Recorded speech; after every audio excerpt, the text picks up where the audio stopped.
hagan de cuenta que esto es un frasco, ¿sí? Y en la parte interna, acá, esto es solución anestésica. Solución anestésica. ¿Sí? Ahora, hagan de cuenta que está aquí la anestesia disuelta. Por lo tanto, tiene que haber un vehículo. Y este vehículo es agua, ¿sí? Es agua destilada, son soluciones en las cuales se puede inyectar dentro del organismo. Y el anestésico son estos puntitos que yo le dibujé a ustedes ahí. ¿Me pueden decir si lo logran ver bien? Sí, se ve, doctor. Sí, doctor. Sí, bueno. Entonces el anestésico está disuelto.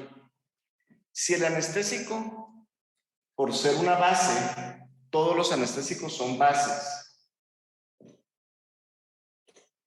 O sea que son alcalinos.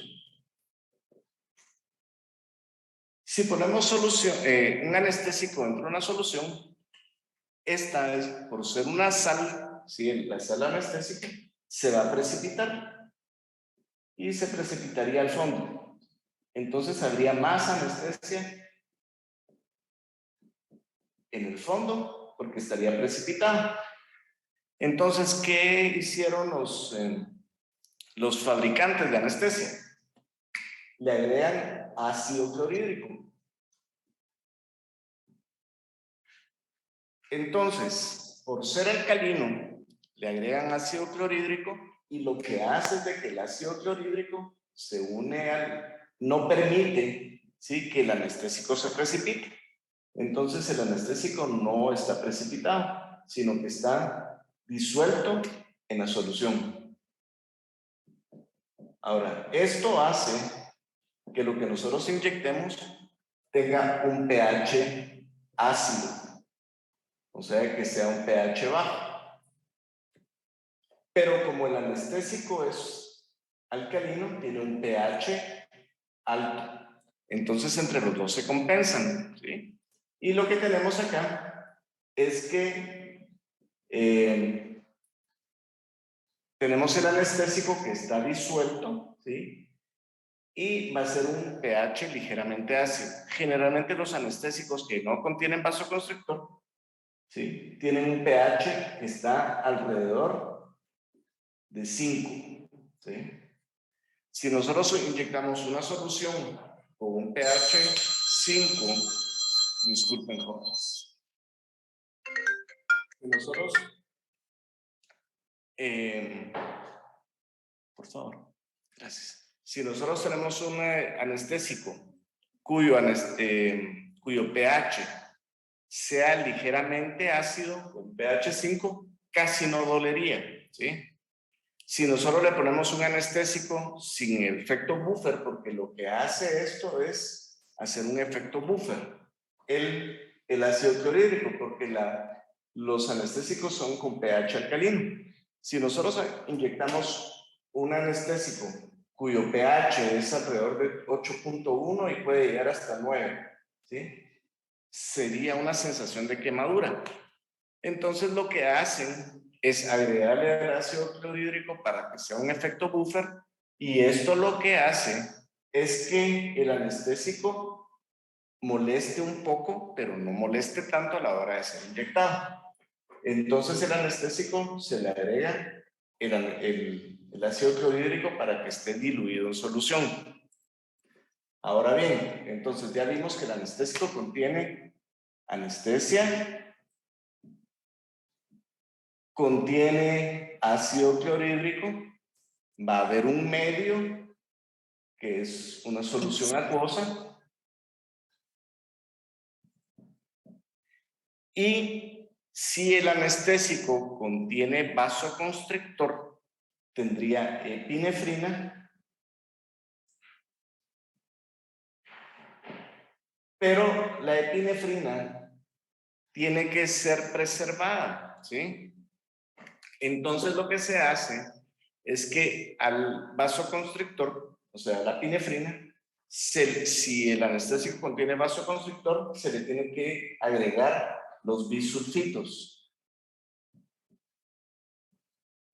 Ahora, ¿para qué se agrega el bisulfito? El bisulfito se le tiene que agregar para que se mantenga el vasoconstrictor sin alterarse una vez esté dentro del cartucho de anestesia. Ahora, ¿cómo se puede alterar el vasoconstrictor si está encerrado en un vaso metido en un anestésico? Inclusive se puede contaminar cuando el anestésico se llena. Por ejemplo, ustedes tienen una fábrica y en la fábrica está el taponcito, le colocan el casquete de aluminio con su diafragma, este émbolo no estaría puesto y se va a llenar el anestésico con anestesia, ¿sí? Lo llenan al vacío. ¿Por qué al vacío? Porque no puede haber oxígeno en el medio ambiente donde se esté llenando el cartucho de anestesia. Entonces le echan 1.8 o 1.7 de anestesia dependiendo cuánto es lo que contenga cada cartucho. Pero generalmente los cartuchos tienen por lo menos 1.75 ml. Bueno, ya que se llenó, al estar en vacío, ¿sí? el ambiente donde se está llenando no puede contener oxígeno. Entonces lo que hacen es que en la cámara donde se está llenando los cartuchos de anestesia, en vez de oxígeno tienen nitrógeno, ¿sí? Por lo tanto, el cartucho podría contener nitrógeno también. Ahora, ¿por qué nitrógeno? Porque si nosotros le inyectamos nitrógeno no a una persona, no pasaría absolutamente nada en la dosis que estaría contenida. El nitrógeno nosotros lo respiramos en el medio ambiente, o sea, es parte del gas que nosotros inspiramos cada vez que nosotros hacemos la respiración. Entonces el nitrógeno, si estuviese en altas concentraciones dentro del cartucho de anestesia, ustedes mirarían unas pequeñas burbujitas en el cartucho. Son burbujas bien pequeñitas que inclusive en el libro se le conocen como bebé. O sea, que significa burbujas pequeñas, ¿sí? Estas burbujas pequeñas no hacen absolutamente nada malo a la hora de que ustedes inyecten al paciente. Entonces ustedes podrían tener un cartucho nuevo, ¿sí? Y tener burbujitas muy pequeñas. Yo no sé si acá ustedes logran ver, hay una pequeña burbuja. Vamos a ver, que está entre el émbolo y la parte negra. Si lo muevo para el otro lado, vamos a ver. Esta burbuja se vino para arriba. La voy a volver a ver. No sé si la logran ver debajo del émbolo ahorita. Esa es una pequeña burbuja de nitrógeno, que no pasa absolutamente nada si nosotros inyectamos el cartucho en un paciente. El problema es que hubiesen burbujas de más de 2 milímetros de diámetro. O sea, si ustedes tienen una burbuja que tiene más de 2 milímetros de diámetro, estamos haciendo de cuenta que este cartucho tuviera una burbuja casi del tamaño del émbolo en su parte interna, significa que nuestro cartucho se contaminó, ¿sí? Y está contaminado con aire. No puede ser nitrógeno, sino que va a estar contaminado con oxígeno. Si ustedes observan un cartucho, aunque esté nuevo, que tenga una burbuja de más de 2 milímetros, no se podría utilizar, porque significa que está contaminado. La otra forma, como podríamos saber si un cartucho está contaminado, es que si ustedes se dan cuenta, entre el émbolo y el vidrio, ¿sí? Existe una pequeña distancia. O sea, el émbolo no está a ras del cartucho de anestesia, sino que está metido, ¿sí? Entonces, nosotros tenemos acá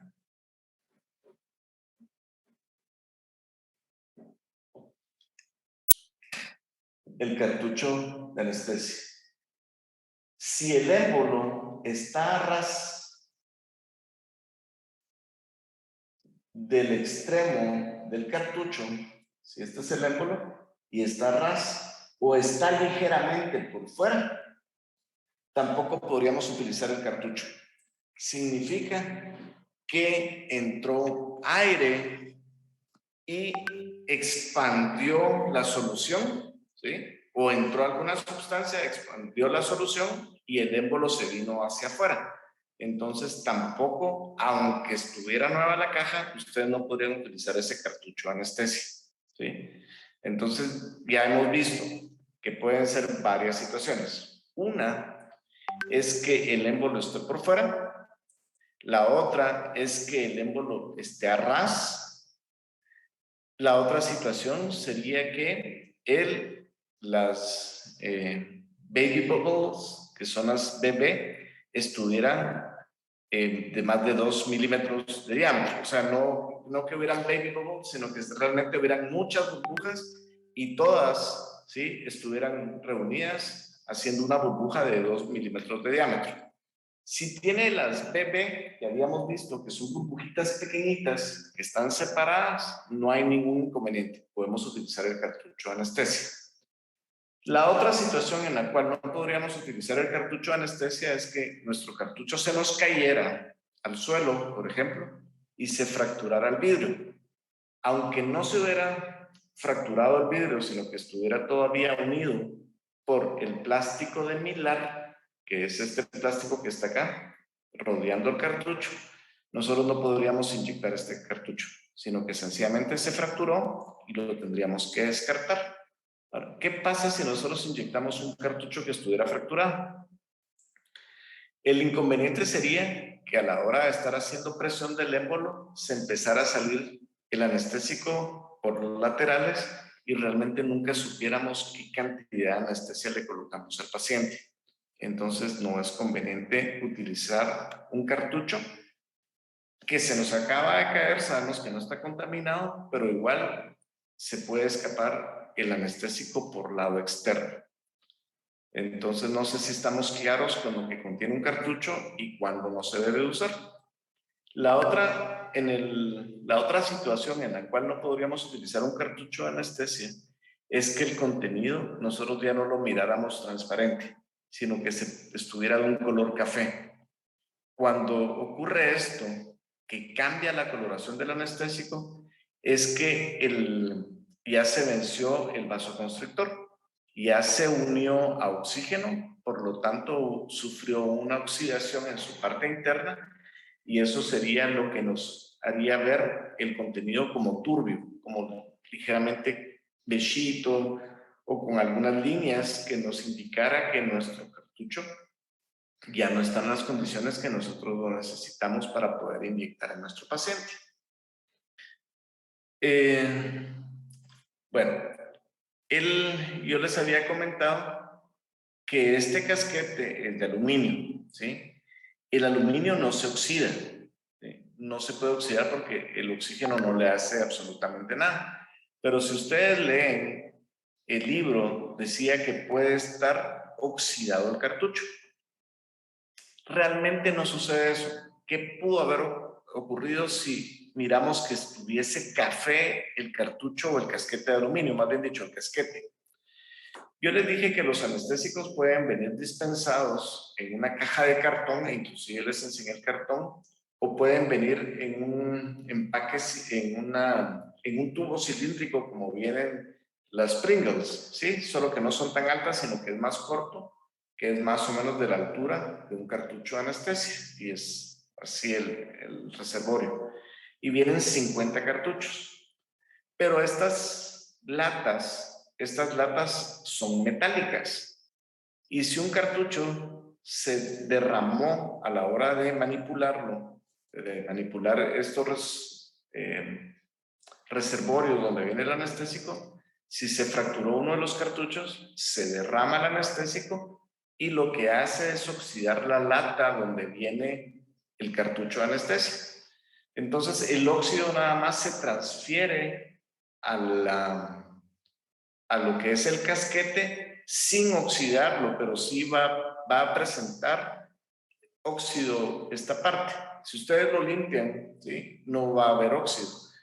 Pero ese óxido pudo haber atravesado la membrana porque la membrana es semipermeable, por lo tanto, existe el riesgo que se pudo haber contaminado el cartucho de anestesia. Esas serían las posibilidades para no utilizar un cartucho de anestesia. La otra es ver fechas de vencimiento. ¿Sí? ¿Qué pasa si o cuánto tiempo dura un cartucho después de haber sido fabricado? Si el cartucho de anestesia lo fabricamos el día de hoy y si no contiene vasoconstrictor, dura 36 meses, ¿sí? 36 meses mientras, desde el momento que se fabricó hasta que se utilice. Por eso tiene una fecha de vencimiento prolongada. Ahora, si tiene vasoconstrictor, el vasoconstrictor es más sensible de poderse arruinar. Por lo tanto, en vez de tener 36 meses, solamente tiene 18 meses desde que se fabrica hasta que se vence el contenido. Cuando ustedes compren anestésicos, procuren no comprar en grandes cantidades porque se les puede pasar el tiempo de vencimiento. Si ustedes, por ejemplo, acaban de poner su clínica y compran, por ejemplo, varias cajas de anestesia. Los depósitos dentales, algunos depósitos tienen ofertas. Por ejemplo, si ustedes compran 8 cartuchos de si compran 8 cajas de anestesia, ¿sí? Les regalan una novena. Por lo tanto, les baja el costo del anestésico. Pero si ustedes acaban de poner su clínica, no vayan a comprar una promoción de estas. ¿Por qué? Porque se les puede vencer antes de que venza. Eso les recomiendo yo, que siempre revisen fechas de vencimiento de los cartuchos cuando ustedes lo compren, que no les van a vender una caja próxima a vencer, porque ya no la van a poder utilizar. Los anestésicos, ¿en dónde los tenemos que guardar? ¿Sí? Las cajas tienen que estar guardadas en un mueble. El mueble tiene que, o sea, ustedes abren una gaveta y dentro de la gaveta meten las cajas de anestesia para que no estén expuestas a la luz, porque la luz tiende a deteriorar el contenido de las soluciones inyectables. Yo no sé si ustedes han visto que muchas veces cuando uno tiene una ampolla que va a ser inyectada en un paciente, son de color ámbar y se empacan, las ampollas vienen de color ámbar porque la luz las arruina. Ahora, ¿por qué los cartuchos de anestesia entonces no vienen con una ampolla de color ámbar? Porque nosotros a la hora de aspirar no sabríamos si estamos en un vaso sanguíneo porque no podríamos ver el contenido con toda claridad. Por lo tanto, los cartuchos de anestesia vienen en cartuchos totalmente transparentes para que podamos ver el contenido, ¿sí? No sé si tienen alguna pregunta. Yo, doctor, mire, es que como está diciendo que los cartuchos no tienen que estar como que, no les tiene que pegar la luz, yo he visto que a veces ponen los cartuchos como en unas cajitas que tienen luz y que yo sepa eso es como para que estén calientitos. Entonces, no sé si eso le afecta.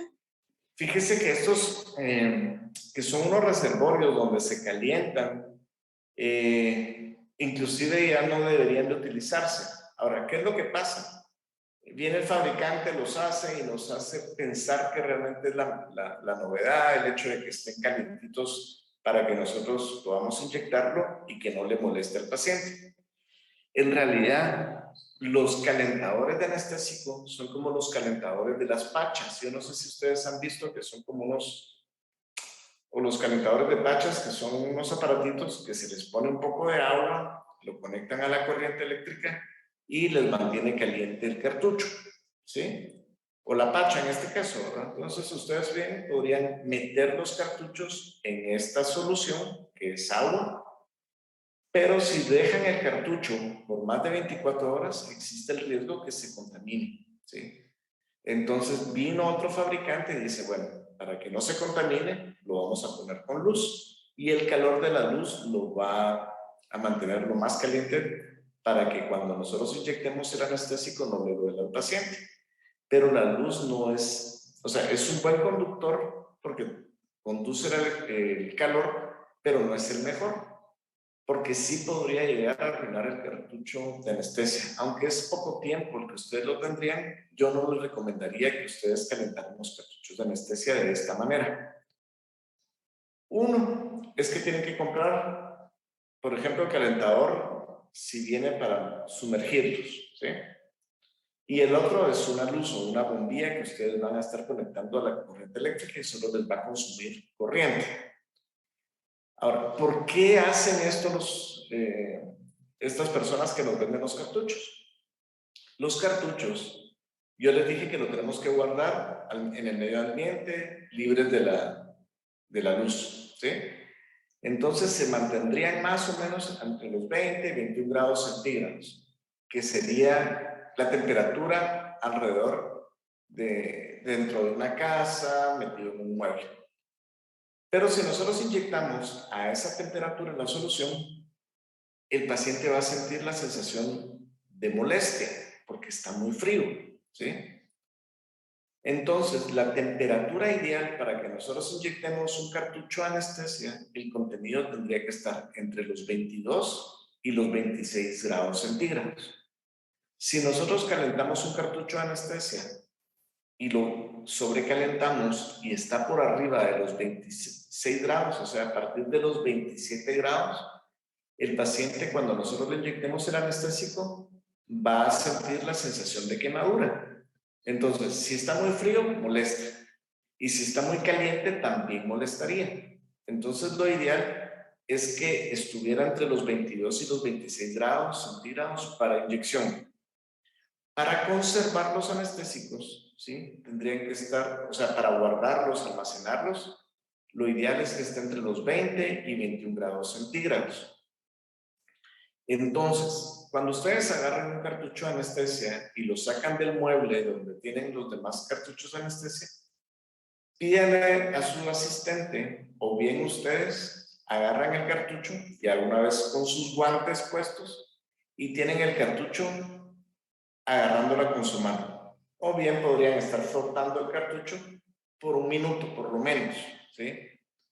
Ahora, esto va a hacer que nosotros le transfiramos calor al vidrio y el vidrio le va a transferir el calor al contenido. Entonces, la temperatura ya no va a estar tan fría como en el medio ambiente y no va a estar tan caliente como para causarle la sensación de quemadura. Por lo tanto, es mucho más económico tener un cartucho de anestesia en la mano antes de inyectarlo, ¿sí? Y si a ustedes les da pereza tener el cartucho en la mano, digan al asistente que lo haga, ¿sí? Y ella lo puede tener ya con los guantes puestos un minuto. Luego la señorita pone el cartucho de anestesia dentro de la jeringa y ya se las pasa a ustedes, ¿sí? Entonces, esa sería la manera para poder tener la temperatura adecuada para que no moleste. No sé si contesté su pregunta, Glenda. Sí, muchas gracias, doctor. Entonces, no es como muy recomendable tener esas cajitas para Yo que... no se, yo no se lo recomiendo, ¿sí? Ok. Va a gastar, ¿sí? Y la otra es que si está sumergido en agua, lo podemos contaminar. Y si no se tiene el cuidado de estarlo quitando, por ejemplo, al final del día, porque no se usaron todos los cartuchos, se puede contaminar el contenido. Y si está puesto en luz, solo está gastando luz para obtener el mismo resultado que si lo tuviese en la mano. Ok, gracias, doctor.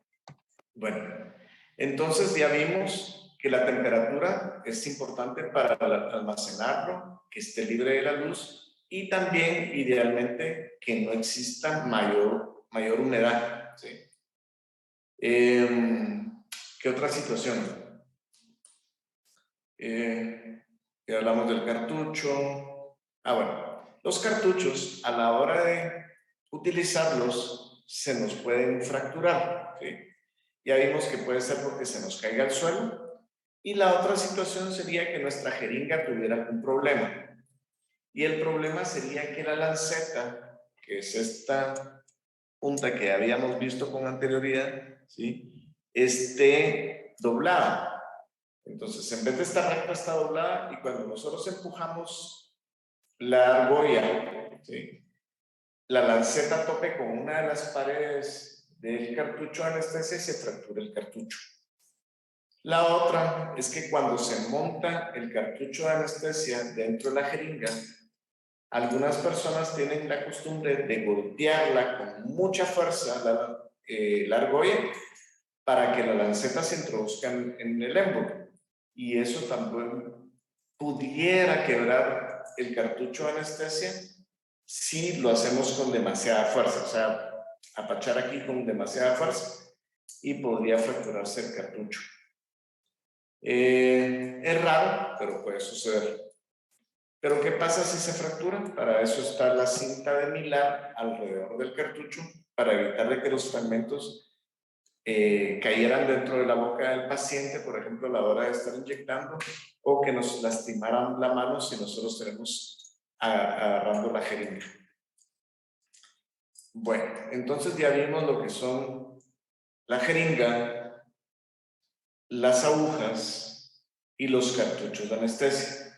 No sé si tienen alguna pregunta antes de que pasemos al siguiente tema. No importa de cuál de los temas hayamos visto, podemos resolverlo ahorita. Al momento todo bien, doctor, gracias. Bueno, entonces vamos a pasar al siguiente tema. Antes de ver las técnicas de anestesia individualmente, tenemos que conocer un poco lo que es la anatomía de nuestro paciente. Tenemos a nuestro paciente, ¿sí?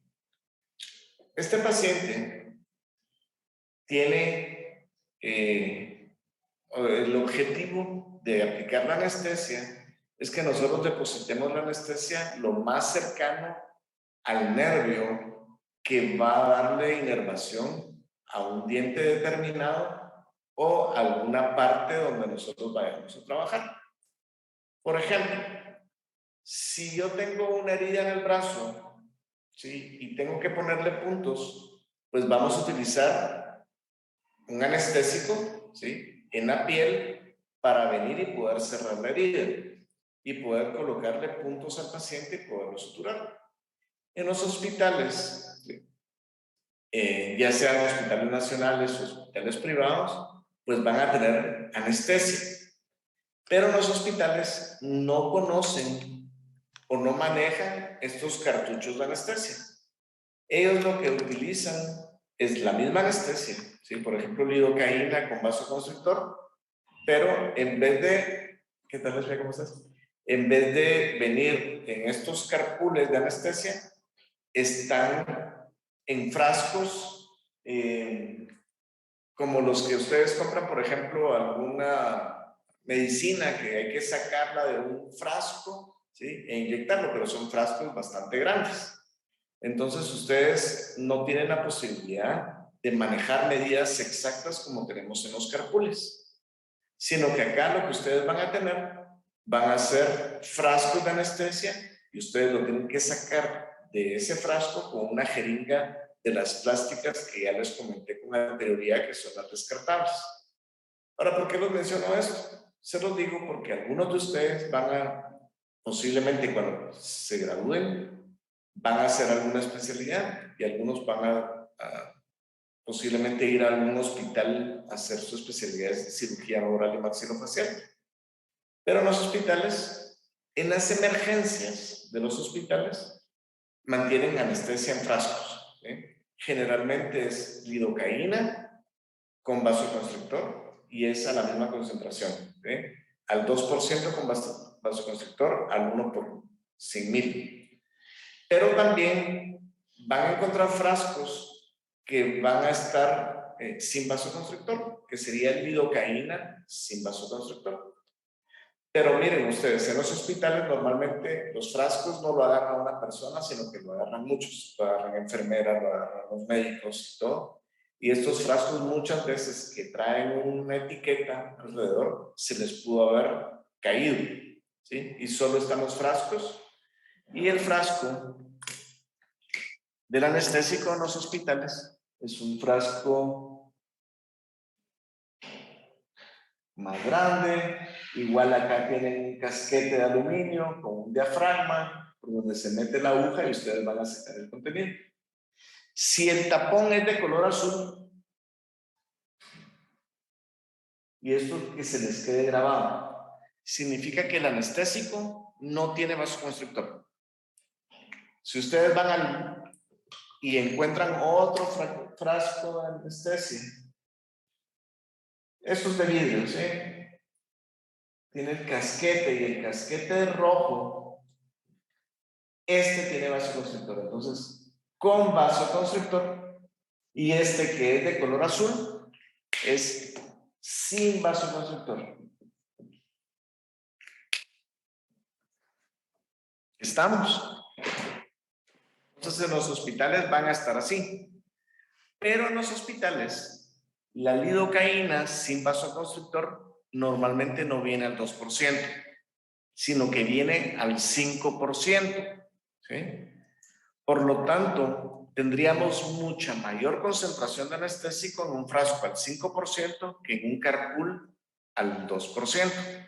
Por eso es de que el doctor les dijo que para hacer sus conversiones ustedes tendrían que multiplicar porcentaje por volumen. Nosotros sabemos que de vasoconstrictor o de anestesia más bien dicho, ¿sí? Al 2% y tenemos 1.8, tenemos 36 miligramos de anestesia en este cartucho. Pero si nosotros agarramos este frasco de anestesia, ¿sí? Que viene al 5%, significa que cada mililitro va a contener 50 miligramos de anestesia. Por lo tanto, ¿sí? No podemos colocar mucha anestesia. Lo más que le podríamos colocar a un paciente de 150 libras serían 10 mililitros, porque son 500 miligramos de lidocaína. ¿Sí? Entonces, siempre tengan mucho cuidado a la hora de hacer sus conversiones, porque estos anestésicos a nivel hospitalario vienen a diferentes concentraciones. La otra situación es que en los hospitales se maneja la procaína, ¿sí? Que es un anestésico que no es o no pertenece a las amidas, ¿sí? Estefanía Fuentes. Sí, doctor. La procaína, ¿a qué tipo de anestésico pertenece? ¿A qué familia?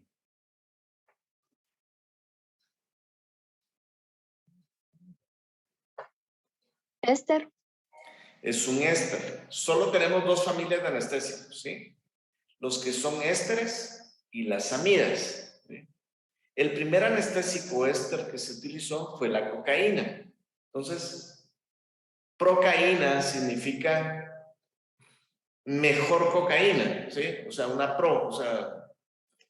procaína, ¿sí? Entonces, la procaína es un anestésico. Ahora, ¿por qué en los hospitales, a pesar de que los anestésicos son ésteres que pueden provocar alergias, se utilizan aún? ¿Cuál es una de las propiedades que contienen o que contiene la procaína? Pablo Contreras.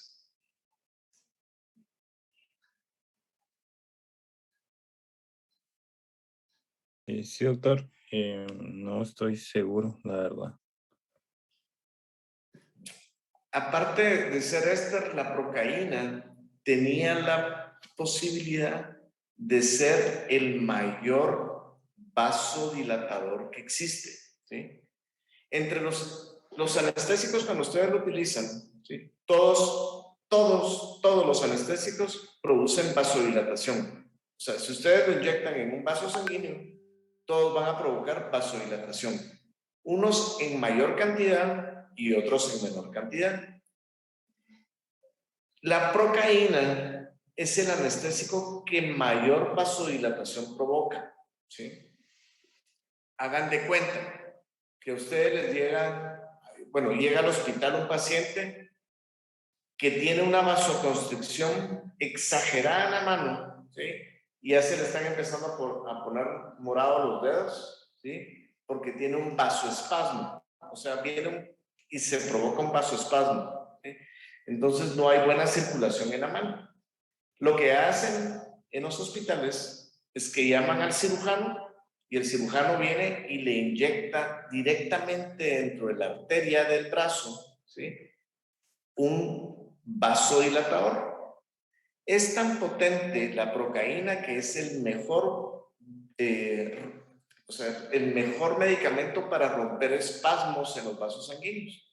Entonces le inyectan procaína y empieza otra vez a haber circulación en el miembro, ¿sí? Entonces, los anestésicos provocan todos vasodilatación, pero unos más que otros. El que mayor vasodilatación provoca, entonces, es la procaína. Y de todos los anestésicos, solo hay uno que provoca vasoconstricción. Emanuel Díaz. Sí, doctor, buenas tardes. Buenas tardes. ¿Cuál es el único anestésico que provoca vasoconstricción?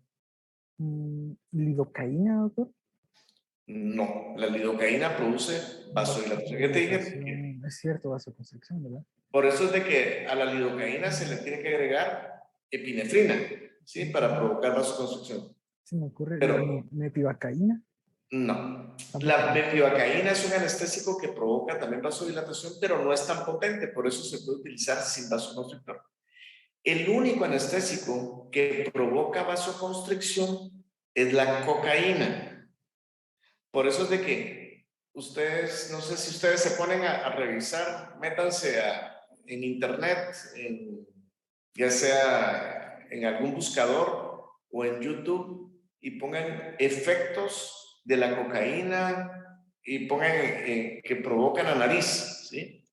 Y van a ver que muchos de los cocainómanos, de los que inhalan cocaína, al final de sus vidas, ¿sí?, o cuando son demasiado adictos, se les cae la nariz, ¿sí?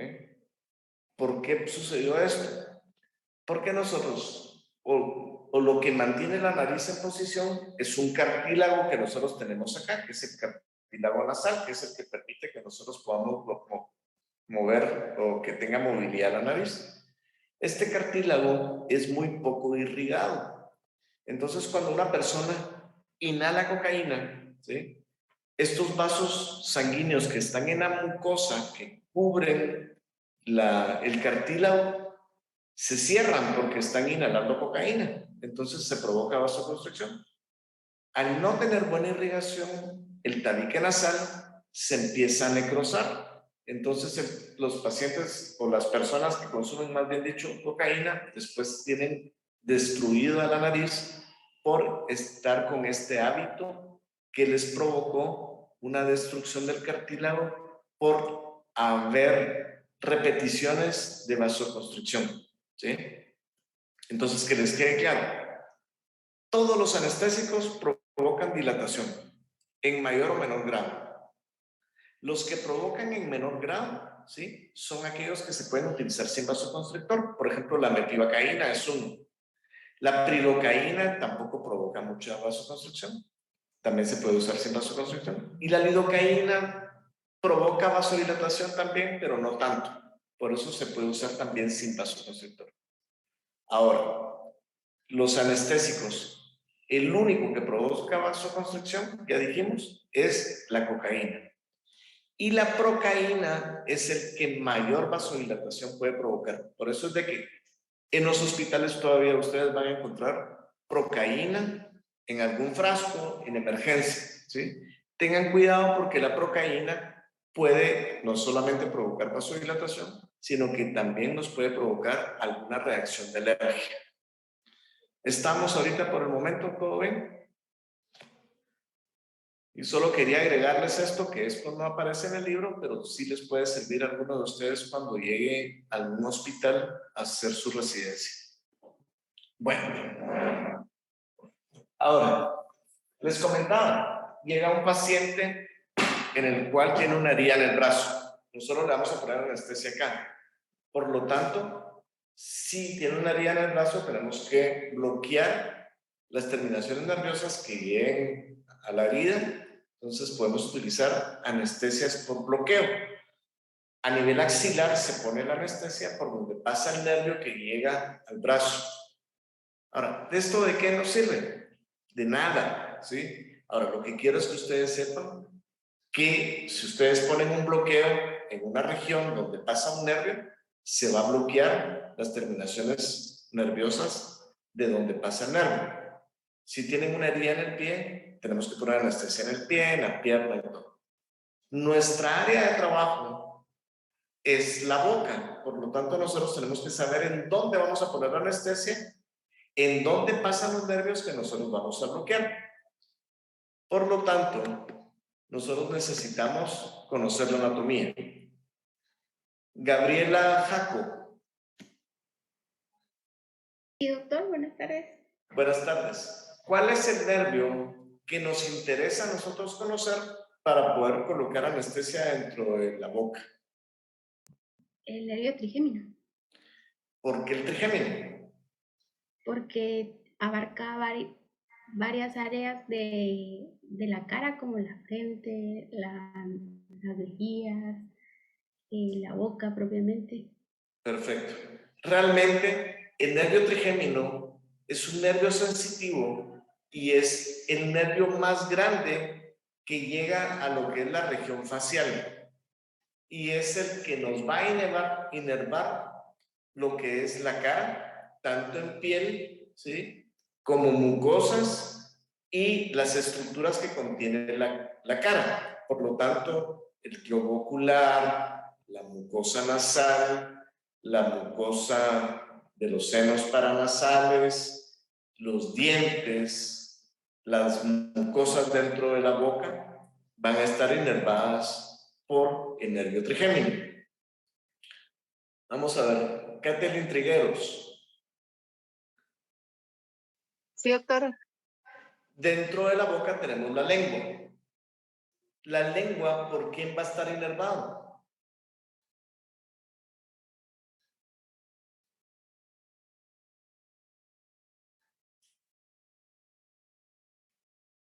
Por la vena ranina. Ah, no, me dijo inervado, ¿verdad? No irrigado, inervado. ¿Quién le da la sensación a la lengua?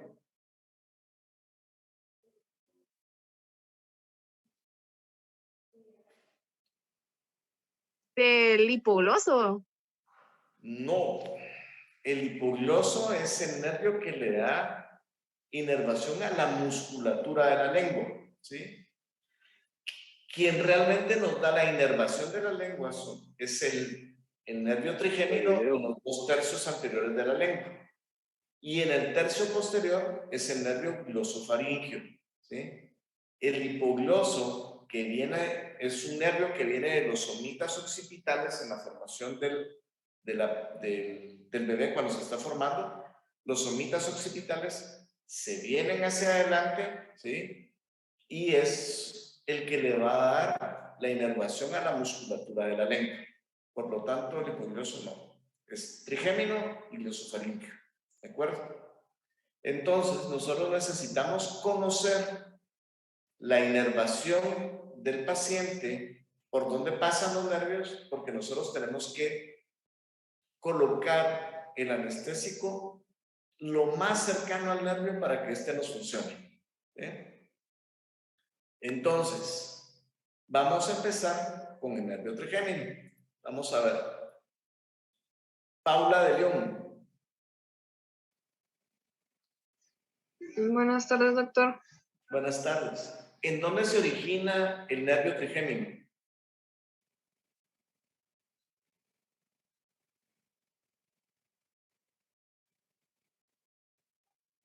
En la cara anterior del puente. En la cara anterior del puente, ¿sí? Y luego, cuando sale del puente, bueno, vamos a platicar un poquito acá. Me dicen si logran ver. Si no, vamos a ver. ¿Saben qué? Déjenme.